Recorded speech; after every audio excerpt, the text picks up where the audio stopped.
pages. Great TV show, like a sitcom, would be like the liberal Archie Bunker. Oh, yeah. You know, like the suddenly active, like, liberal woman who's like, no, now Yeah. I actually have to go out to marches. Now I have to, like, recruit Right. candidates and stuff. Exactly. I think that would be a fun sitcom. Good idea. You need to pitch that one. Welcome to Behind the Pages. Jonathan Allen and Amie Parnes are with us today. They are co-authors of Shattered, Inside Hillary Clinton's Doomed Campaign. Jonathan is the head of content at Sidewire and a columnist for Roll Call. Amie is the White House correspondent for The Hill. This book is kind of a behind-the-scenes look at the amount of dysfunction that existed amongst Hillary Clinton's campaign staff and how that really very directly affected her ability to achieve her goal. Welcome, both of you. Thank you. It's great to be here. So I'd like to start by asking you about the writing of this book. When you were first contracted to write it, this isn't what you thought the title was going to be, is it? Well, actually, it was one of our top contenders. We kind of like the double meaning behind Shattered. And it actually started off as we all thought she was going to win, and Shattered was a leading contender for, if she did win, for shattering the glass ceiling. But when she lost, we felt like it was a really powerful sentiment. I was there that night at the Javits Center. I think it speaks for what a lot of people there felt and went home feeling. And so we, you know, in the construction of this book, we're both reporters. We've been doing it for a long time. And we thought it was important to remember that what we were doing was telling the story of the campaign and really report it without the assumption of which way it was going to go. So even though we both expected on election night that she was going to end up the victor, we had written a lot of the book before election night, and it had it had all the stuff that's, you know, maybe not the last detail, but it had the basic construct, to the point that our editor called us in October and said he couldn't understand what was going on with this book because it felt gloomy and it felt like she was having a lot of difficulties and there were a lot of flaws with the candidate and the campaign, and yet everyone knew she was going to win, and so this was like a dissonant thing. And we just said, look, we're going where our reporting's taking us. Right. And so while we were surprised on election night, we didn't have to go back and tear up chapters and rewrite a narrative arc because we hadn't had it leading to a conclusion. So we'll get into some of the specifics of what was happening in her campaign, but one question I had was how does the dysfunction in her campaign compare to other presidential campaigns? That's a great question. It is true that a lot of campaigns have some infighting and dysfunction, and any organization does. The winning ones tend to have a little bit less because success tends to forge unity. When things are running well, people kind of put their concerns to the backdrop. And one of the reasons things run well is because people have decided to make their own personal concerns secondary to the larger goal. I think, you know, as campaigns go, I think there were some unique problems with this one.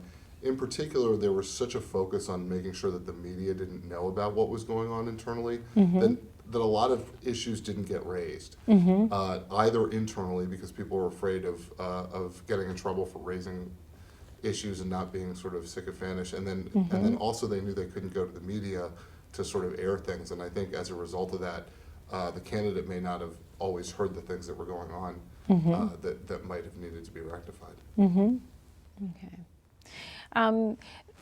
So, you know, when your editor mentioned in October, this doesn't seem to be going very well, were you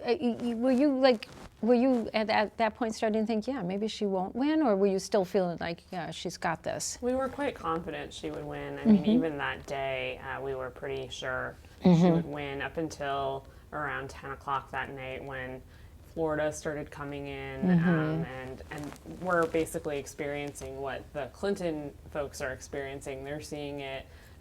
They think that they've got this as well.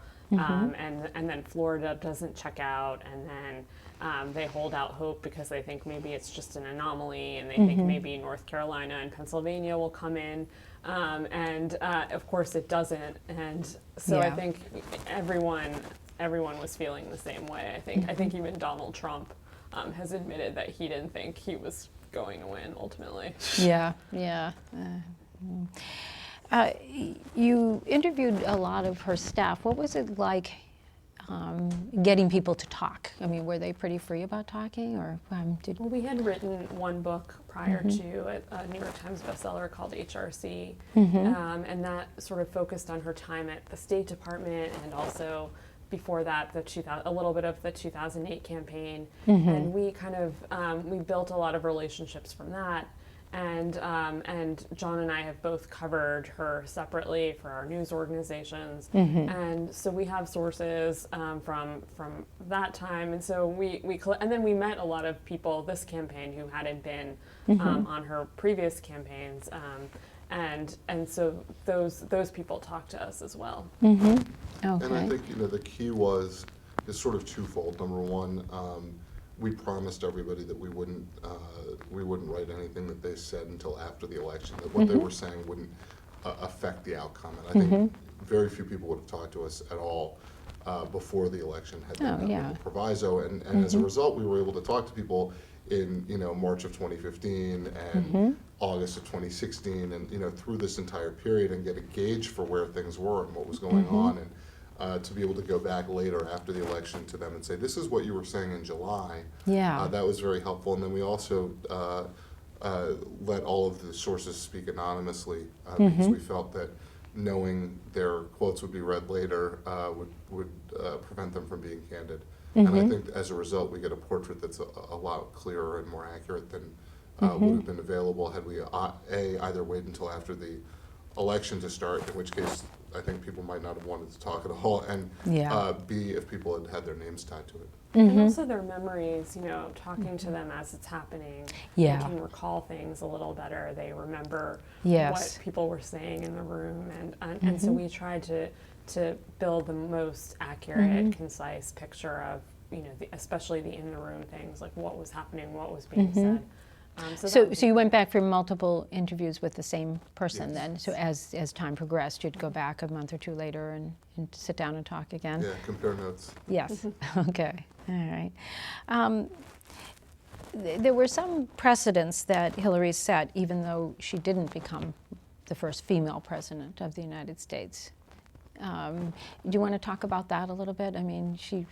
Obviously, I mean, it was a huge moment for my mother's generation and my generation even to see a woman stand there and accept the Democratic nomination. And I think we wanted to. Our goal in the first book was to sort of talk about how powerful she was in governing. And we raised the questions about what lessons she had learned, and we kind of wanted to realize or understand if she had learned the lessons going in. And I think she proved to still be one of the smartest people in the room. She knows everything. She stands up and has these amazing moments in the Benghazi hearings and during the debates. She basically steps up for these big moments. And so I think that was, and all of this is kind of recounted in the book. There have been some blurbs that sort of focus on the infighting, but I think the story of Hillary Clinton inside the book is actually quite a sympathetic portrait of her and how tough it is to actually be her. And it's funny because a couple of people who were on the campaign have told us recently that it evoked like a very strong reaction, and some even cried, and because they kind of felt for that portrait that we had painted in this book. There was a reviewer for The Observer just within the last couple days who wrote that he was surprised to find that he'd changed his mind about Hillary Clinton some after reading the book, that he found that he liked and respected her a lot more after reading the book. And I think that there has been a lot of attention paid to certain excerpts and nuggets out of this book, the sort of more the more hot and salacious stuff, I guess. But I think when you read the whole book, there are really a lot of lessons for candidates in here, and some of them are lessons that are taught by, how you might emulate what Hillary Clinton did, and some of them are, here are the pitfalls that you need to avoid. But I think for the Democratic Party going forward, and even for Republicans looking at what they'll want in their future candidates and campaigns, there's really a blueprint for what to do and what not to do. And as you mentioned, Clinton had so many achievements here, including getting more popular votes than any Republican nominee in history, including Donald Trump. So obviously there were a lot of Americans who felt that she was the better choice, and some who thought that she might have been the best choice ever. We've often said that had she become president, Bill Clinton would have been a footnote in history, and 50 years from now, little kids would be learning about her. And I think still they probably will be. There is a historic nature to this. They'll learn the first nominee was Hillary Clinton rather than the first president.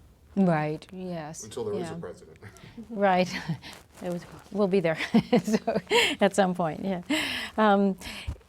so it really was a winnable race for Hillary because she was so qualified, to be the candidate. She'd already been through it once before, so she had that going for her. She had the star power. She had President Obama, First Lady Michelle Obama, her husband, a string of surrogates out there campaigning for her. She had the infrastructure. She had the financial backing and donors.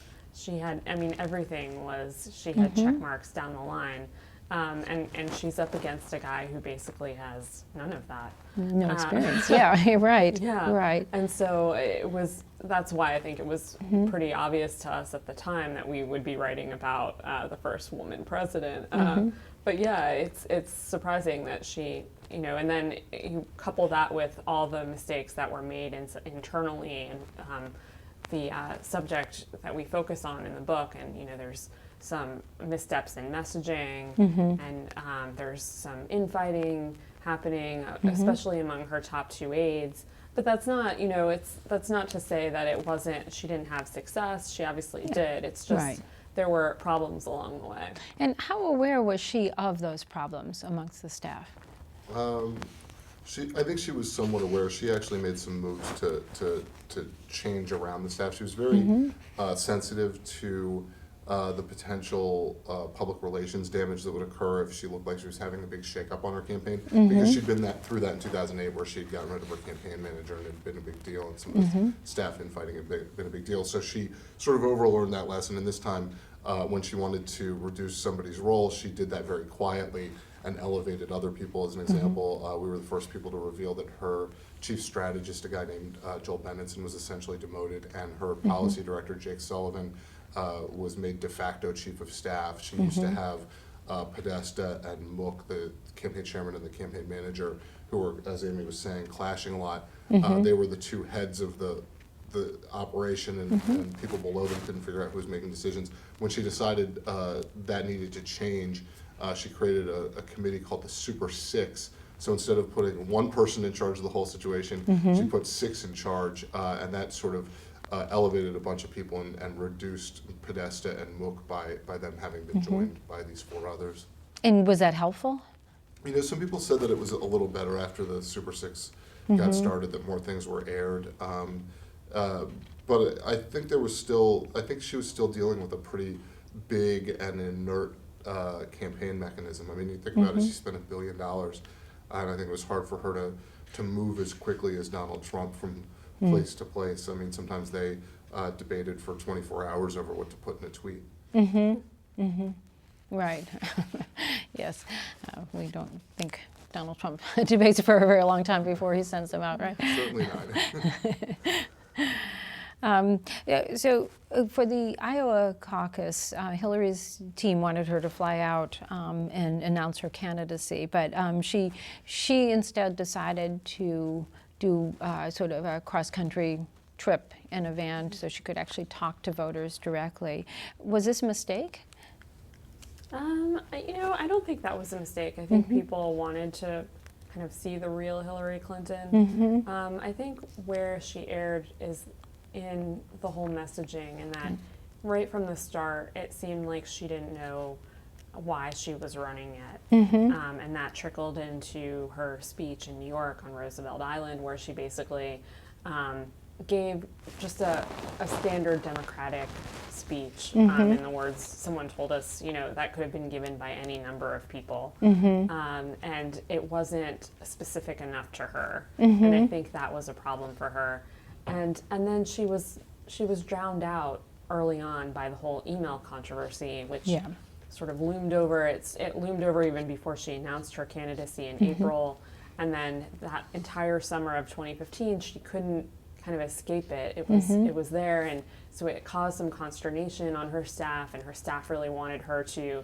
Some aides were pushing for her to come forward and own it and apologize for it. And she and the former president didn't really understand why they needed to apologize, so it took them a while to get there. And then finally they do, and it takes them a couple of tries, it takes her a couple of tries specifically to actually say, I'm sorry. So you have all this going on for basically half a year. And so the campaign didn't get off to the best start ultimately. Well, specific to the email controversy, was there any getting around that, no matter whether she apologized or didn't? I mean, Donald Trump was not going to let it go. Right, on two levels. I think you have to look at it on two levels. One is the legal question.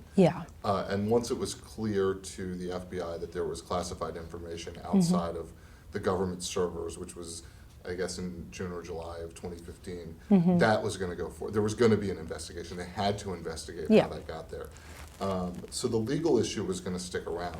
On a political level, I think people want politicians who are caught doing something bad to say they're sorry. I mean, we want that from everybody. When your kid does something wrong, you always make them apologize. You get a lot angrier when they lie to you about how the thing got broken on the floor. The tooth fairy came in and knocked it over. You get kind of angry when you hear that.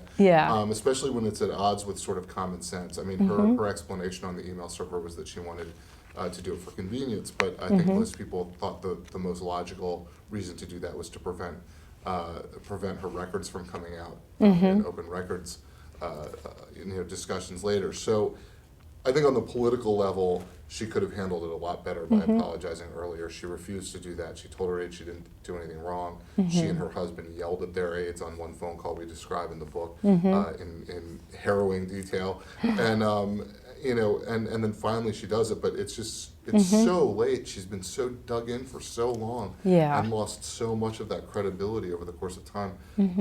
Apologizing much earlier would have saved her all of that digging in and that dishonesty idea really getting traction. And were the higher level people in her campaign advising her, or just, how the people who said apologize, who you don't have to say exactly who they were, but were they people that she should have been listening to high enough up? Or? I think the right word is begging. I think they were begging her to apologize in any way they could, up to the point that, and it was pretty unanimous that they all believed this was the right thing to do politically, with the exception of her husband. Bill Clinton was dug in with her, and he wanted her to maybe explain why she did it as a counter to being contrite. His contrition always comes with a caveat.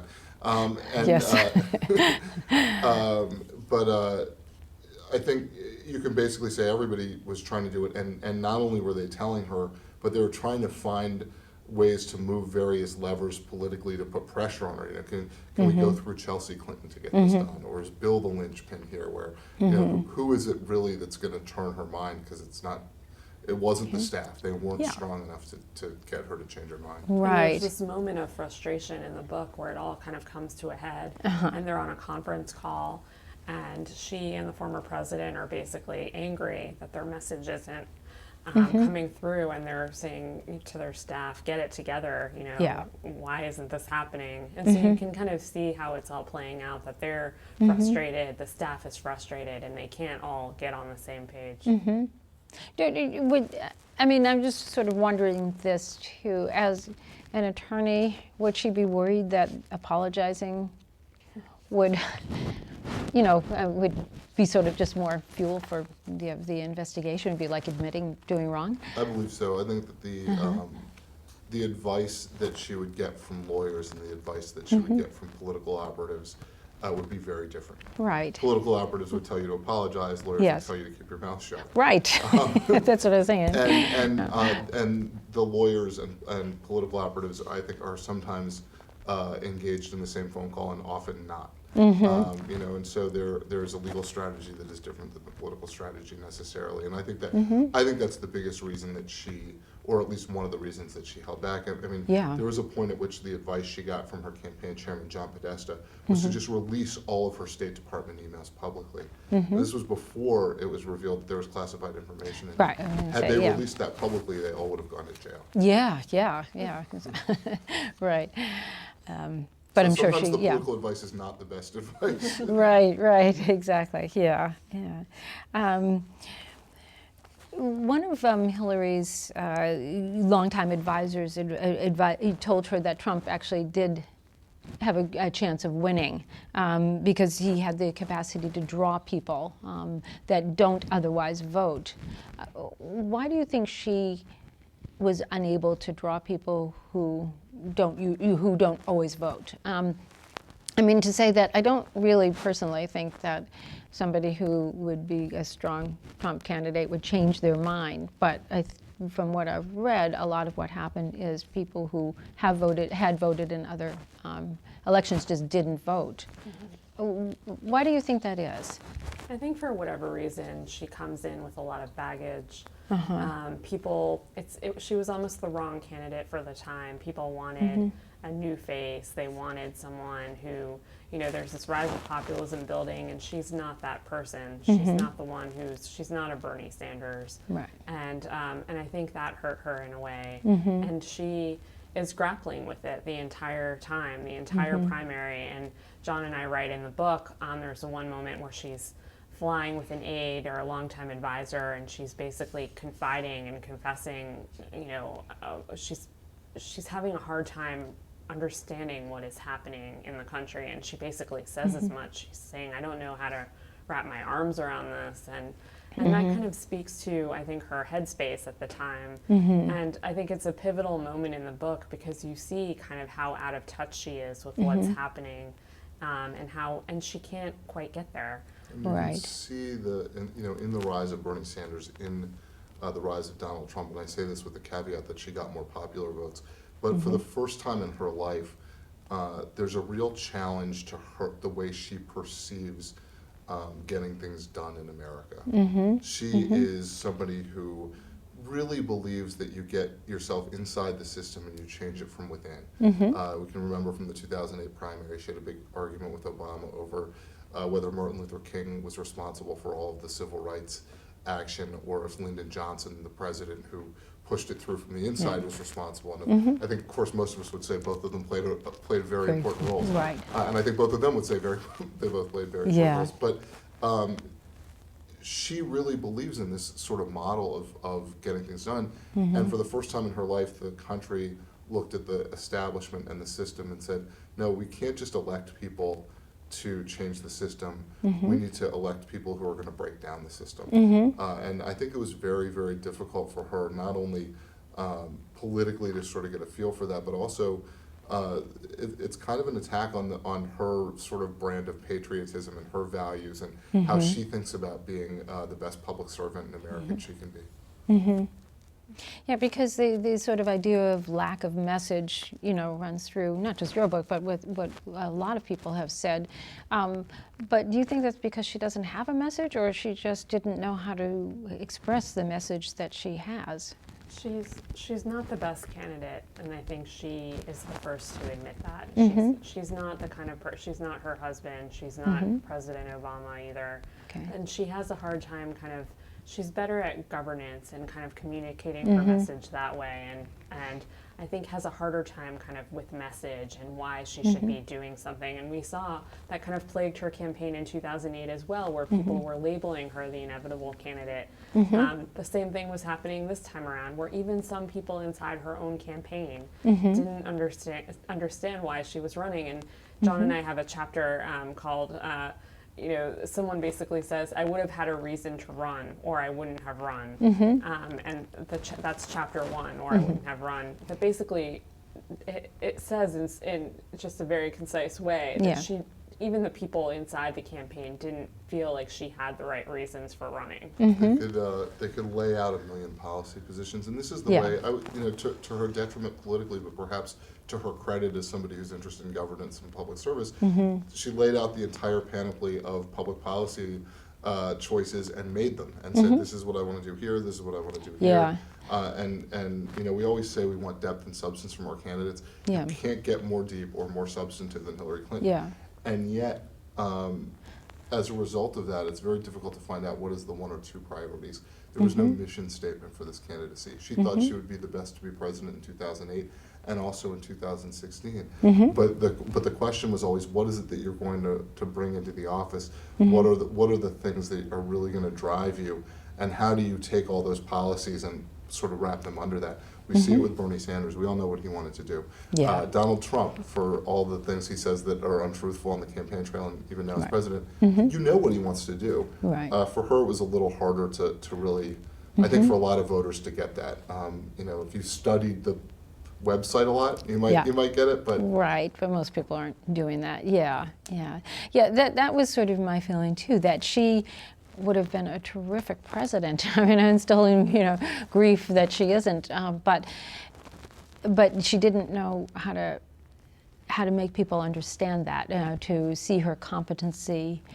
She just doesn't seem like that. Like her ability to self-promote was really there, but her ability to do the job, I think, was definitely there. And people don't like her when she's immersed in politics. John and I detail in our first book how her approval ratings were much higher when she was Secretary of State, because she was out of national politics. And as soon as she steps in, she automatically becomes that Hillary Clinton. So I think it was also hard for her to kind of escape that. And the guns were ablazing, I think, as soon as she stepped into, even when she was kind of tinkering with the idea, people were already out there kind of gunning for her. Well, we have only a minute or two left, but I do want to ask what your opinion of her gender is, in terms of her ability to win the election. Do you think that was a stumbling block?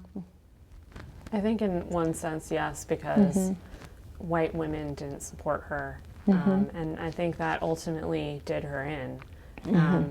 I think for whatever reason she couldn't connect to that demographic, and there were lots of others who did support her and were completely blown away by her. But I think the fact that she didn't connect with that demographic did her in. There's always the discussion in the rhetoric and the way things are covered, the way the media portray things, the way candidates are discussed or judged about misogyny, and certainly I think most of us can pick out moments and say, this is a time where that reared its head in the campaign. But there's actually some, sort of data evidence for the idea that it's a tougher hill to climb. President Obama and Secretary Clinton won Pennsylvania among women by the same margin. But the difference between Romney and Trump among men was something like 14 points. So the men were much more likely to vote for Barack Obama than they were for Hillary Clinton in Pennsylvania. It's a state that that I believe has never had a woman governor and never had a woman senator. If you look across in Michigan and Wisconsin, some of these Rust Belt states, you see similar dynamics playing out. Wisconsin has had a female senator, Tammy Baldwin, but I believe no governors, and Michigan has had one female senator, one female governor. These are states that have not elected a whole lot of women to high office before. And whether it's sexism or not, there's a huge difference there. Well, I want to thank you for being with us. Unfortunately, our time is up. It's our pleasure. To our viewers, you've been watching Behind the Pages. I'm Diane Goshgarian. Thank you. And thank you. That went by in a minute. It does, doesn't it? Yeah. Your last name Armenian? Yes.